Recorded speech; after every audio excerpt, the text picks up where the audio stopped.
Jangan kirim bacaan Al-Fatihah, bid'ah. Jangan selamatan kematian, ini bid'ah munkar yang tersebar. Dan ini ijma sahabat. Selamatan kematian atau yang kita kenal di negeri kita ini dengan nama tahlilan. Kumpul-kumpul di tempat ahli mayit, hanya kumpul-kumpul saja.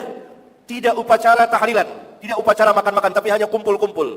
Beliau telah mengharamkannya.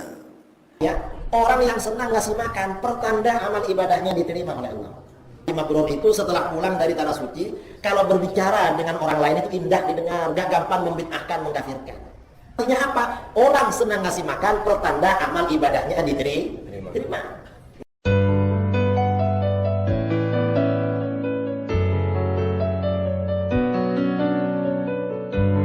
Masalah yasinan. Yasinan itu bukan bid'ah. Karena sama dengan tahlil kan ya. Mengapa bukan bid'ah? Ini zikir bersama. Zikir bersama itu memang dianjurkan di dalam kitab-kitab hadis. Rasulullah melakukan dan menganjurkan zikir bersama. Apakah Yasin termasuk zikir? Yasin itu termasuk zikir karena Al-Qur'an memang zikir. Inna nahnu nazzalna adz-dzikra. Zikir itu artinya Al-Qur'an. Karena kalau dibaca menjadi zikir dan Al-Qur'an kalau disampaikan menjadi peringatan. Itu zikir. Kalau yasinan. Mengapa? Karena kita ini ada tradisi sedekah makanan. Mengapa kita ini ada tradisi sedekah makanan? Sedekah makanan ini termasuk ibadah paling afdal. Rasulullah SAW pernah ditanya, ya Rasulullah, ayyul islami khair? Hadisnya Bukhari Muslim. Amalan apa di dalam Islam yang paling baik? Jawaban beliau, tu'imut ta'am. Kamu kasih makanan pada orang. Dianggap paling baik. Orang-orang Wahabi bilang, sudahlah kalau ada keluarganya meninggal, jangan ada makan-makan. Apa? Ya bangun masjid, wakaf madrasah atau apa? Loh, suruh bangun masjid. Bangun masjid itu biayanya besar. Kalau masih makan, ngasih makan ringan. Nggak semua orang mampu kalau bangun masjid. Iya, kalau masjid belum ada, masjidnya sudah ada. Jadi mereka ini suruh bangun masjid. Memangnya mau bangun masjid, masjidnya kamu. Karena memang sedekah makanan walaupun ringan, pahalanya besar. Kata Sayyidina Ali bin Abi Thalib dalam riwayat Imam Ibn Abi Dunya dalam kitab Al-Ikhwan, Sayyidina Ali berkata, la an ajma'a ikhwani ala sha'in aw sha'in ahabbu ilayya min an akhruja ila suqikum fa'u'tiqana samatan. Seandainya aku mengundang sahabat-sahabatku pada satu sok makanan atau dua sok makanan. Beras itu satu sok, nisabnya zakat fitrah. 2 kilo 6 on atau 7 on. Kalau orang Pekanbaru 1 kilo itu cukup makan berapa orang? Berapa? 8 orang ya. Kalau 1 kilo 8 orang berarti kalau 3 kilo 24 ya. Kalau 6 kilo 2 sok berarti 50. Jadi dalam kata Sayyidina Ali, seandainya saya mengundang 25 atau 50 orang pada makanan, itu lebih aku senangi daripada aku pergi ke pasar lalu membeli budak hamba sahaya lalu aku merdekakan. Artinya apa? Pahala ngasih makan lebih afdal daripada memerdekakan budak. Lebih afdal. Padahal budak sekarang nggak ada, dan kalaupun ada harganya mahal. Mungkin seharga ikan Innova. Ternyata ngasih makan 25, 50 orang dah sama dengan sedekah kijang Innova. Jangan dikira ngasih makan ini ringan. Karena kalau kita ini ngasih makan, ini semakin akrab dengan orang, silaturahmi. Kalau semakin akrab, persaudaraan ini semakin kuat. Ya, orang yang senang ngasih makan, pertanda amal ibadahnya diterima oleh Allah. Rasulullah pernah ditanya, ma birrul haji ya Rasulullah? Apa tanda-tanda haji mabrur wahai Rasulullah?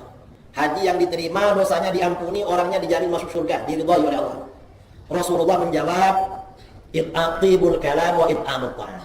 Orang haji mabrur itu setelah pulang dari tanah suci, kalau berbicara dengan orang lain itu indah didengar, gak gampang membid'ahkan, mengkafirkan. Kalau orang suka membid'ahkan, menyesatkan, indah apa gak indah suaranya? Gak indah, bikin panas telinga. Wa it'amut ta'am, dan senang ngasih makan. Artinya apa? Orang senang ngasih makan, pertanda amal ibadahnya diterima.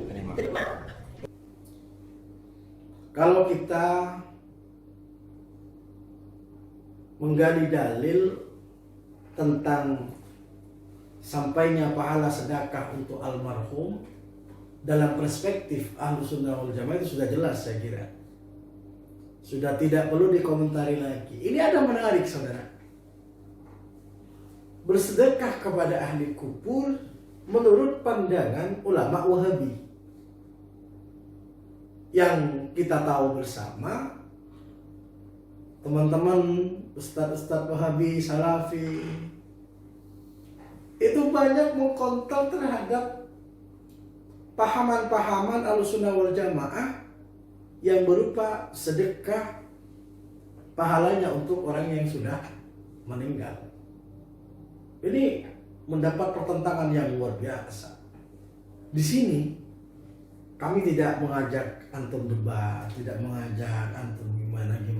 Cuman kami hanya ingin memberikan suatu kutipan pandangan dari ulama antum, dari ulama Wahabi, yaitu Syekh Fauzan di dalam kitab Fatawa Al-Ahkam Asy-Syar'iyyah.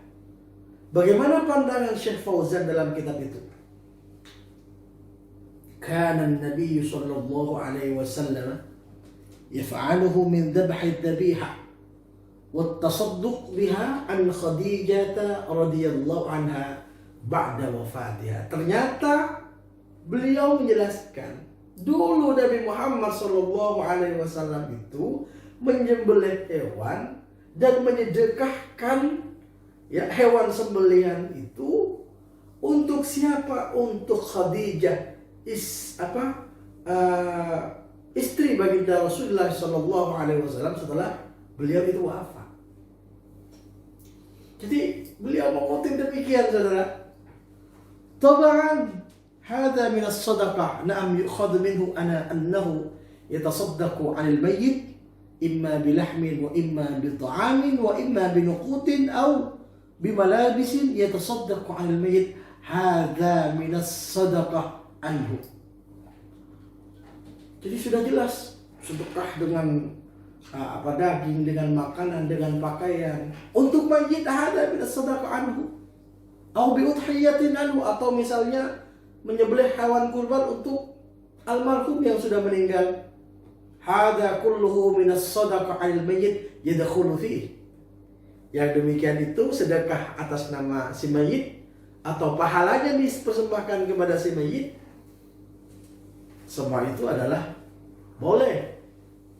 Jadi jelas, saudara, bagaimana pandangan Syekh Fauzan, ulama Wahabi loh, mengatakan bahwa bersedekah untuk orang yang sudah meninggal bukan diberikan kepada orang yang sudah meninggal, atas nama orang yang sudah meninggal, pahalanya diberikan kepada orang yang sudah meninggal, hukumnya adalah boleh. Bahkan menurut beliau itu dicontohkan oleh Nabi Muhammad SAW, menyembelih hewan disedekahkan atas nama Sayyidah Khadijah radhiyallahu anha setelah wafatnya Sayyidah Khadijah. Maka ketika warga Ahlus Sunnah wal Jamaah bersedekah untuk mayit, bersedekah untuk orang-orang yang sudah meninggal, almarhum dan lain sebagainya, mengundang tetangga kanan kiri, ada yang mengatakan itu bid'ah. Pertama, itu sudah tidak sesuai dengan apa yang disampaikan oleh Syekh Fauzan, ulama Wahabi. Dan yang paling penting, menyalahi apa yang telah dicontohkan oleh Nabi Muhammad SAW. Bukan kami yang bilang, tetapi Syekh Fauzan. Nah, barangkali antum sejauh ini masih nyalakan ini, mau nggak baca? Barangkali belum clear. Saudara, inilah saya kira penting. Karena manusia itu butuh asupan pahala ketika berada di alam kubur. Kasihanlah orang menunggu pahala di alam kubur. Kita ngalang-ngalangin, tidak boleh bersedekah untuk ahli kubur. Berarti kita dosa. Dosanya apa? Dosanya menghalang-halangin orang untuk bersedekah, pahalanya diberikan kepada ahli kubur. Oleh karenanya sudahlah. Misalnya tidak sepaham, ya sudahlah, tidak masalah. Jangan halang-halangi orang, jangan provokasi. Silakan, mari orang diberi pilihan, tetapi yang jelas menurut pandangan ilmiah, ada dalilnya, ada dasar hukumnya. Insya Allah sampai. Kita mengatakan sampai itu sesuai dalil, bukan tanpa dalil. Sebagaimana disampaikan oleh Syekh Al-Fauzan dalam kitab Fatawa Al-Ahkam Asy-Syar'iyyah.